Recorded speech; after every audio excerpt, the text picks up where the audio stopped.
ডাকসু নির্বাচন নিয়ে আপিল শুনানি হবে আজ। এদিকে ক্যাম্পাসে চলছে জমজমাট প্রচারণা। আরো জানাতে ঢাকা বিশ্ববিদ্যালয় থেকে সরাসরি যোগ দিচ্ছেন সহকর্মী আলিমুজ্জামান সাফওয়ান। সাফওয়ান, সবশেষ পরিস্থিতি কি আমাদের জানাবেন? বুবলি, এই মুহূর্তে আমরা ঢাকা বিশ্ববিদ্যালয়ের মধুর ক্যান্টিনে আছি এবং আপনি বলছিলেন আজকে ডাকসু নির্বাচন যে স্থগিত আদেশ দেওয়া হয়েছে সেটি শুনানি আজকে হাইকোর্টে হবে এবং সেই পূর্ণ বেঞ্চে শুনানির পর সর্বশেষ যে রায় সেটি আজকে আসবে। তো সবাই আসলে আদালতের দিকে আজকে তাকিয়ে আছে প্রার্থীরা। তো সকাল থেকে স্বতন্ত্র প্রার্থীদের আমরা দেখতে পেয়েছি যে কিছুটা প্রচারণা করেছেন সোশ্যাল সায়েন্স বিল্ডিং এ এবং আশপাশের কলাভবন এলাকায়। তবে বাংলাদেশ জাতীয়তাবাদী ছাত্রদল বা ছাত্র শিবির সমর্থিত যে প্যানেল রয়েছে তারা কিন্তু এখনো সকাল থেকে প্রচারণা করতে আমরা তাদেরকে দেখিনি। তবে কিছুক্ষণের মধ্যে হয়তো তারা প্রচারণায় আসতে পারে। তবে আমাদের বেশ কয়েকটি প্যানেলের সঙ্গে কথা হয়েছে, তারা আসলে কিছুটা চিন্তিত এই মুহূর্তে আসলে হাইকোর্ট থেকে আসলে কি রায়টি আসে তার উপর ভিত্তি করে তারা তাদের আনুষ্ঠানিক যে প্রক্রিয়া সেটি আজকে তারা জানাবে এবং একই সাথে তারা প্রচারণা করবে।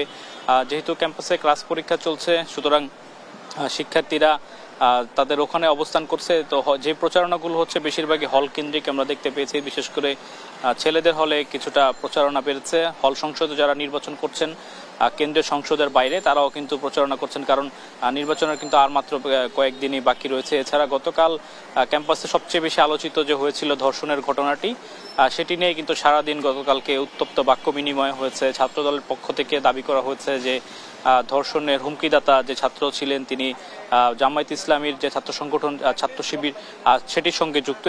একই সাথে কিন্তু ছাত্র শিবিরের প্যানেল থেকে সংবাদ সম্মেলন করে তার বেশ কিছু ছবি তারা স্ক্রিনশট দিয়েছে যে যিনি ধর্ষণের হুমকিদাতা তিনি কিন্তু ছাত্র দলের সঙ্গে সম্পৃক্ত। আসলে দুপক্ষই পাল্টাপাল্টি বক্তব্য রেখেছে গতকাল।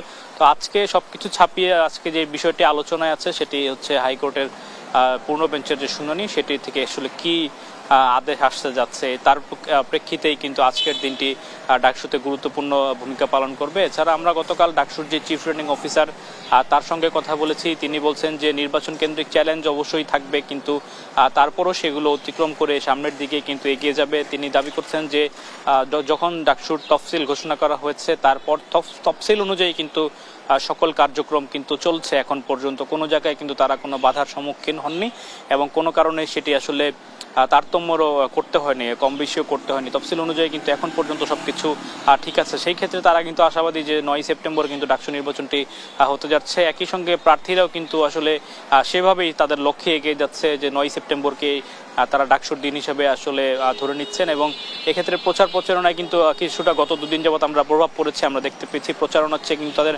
অন্যান্য আনুষঙ্গিক বিষয় বা এগুলো নিয়ে কিন্তু ব্যস্ত থাকতে হয়েছে। তবে কালকে প্রার্থীরা আরেকটি অভিযোগ করেছেন যে তারা এই হাইকোর্টের ইস্যুটি নিয়ে তারা কিন্তু প্রচারণায় মনোযোগ দিতে পারছে না। একই সাথে শিক্ষার্থীদের মধ্যেও একটি ভয়ভীতি আশঙ্কা রয়েছে যে নির্বাচন আসলে হবে কিনা। সবকিছু ছাপিয়ে কিন্তু প্রভাব কিন্তু এখনো আসলে যায়নি। তো আজকে আমরা যদি সর্বশেষ যে হাইকোর্টের সিদ্ধান্ত সেটি যদি আমরা পেয়ে যাই তারপরে হয়তো ডাকসুর নতুন কোনো মোড়ের দিকে যেতে পারে এবং তাদের প্রচারণা হয়তো আরো জোরদার হতে পারে বলে আমরা আশা করছি। তবে প্রচারণার খবর যদি বলতে হয়, সকাল থেকে কিন্তু ঢিলে ঢালাভাবেই ডাকসুর প্রচারণা চলছে। তেমন কোনো উৎসব মুখর পরিবেশে এখনো কিন্তু আমরা সকাল থেকে দেখতে পাইনি। তো বুবলি, আমার কাছে ঢাকা বিশ্ববিদ্যালয় এলাকা থেকে এখন পর্যন্ত এই ছিল সর্বশেষ।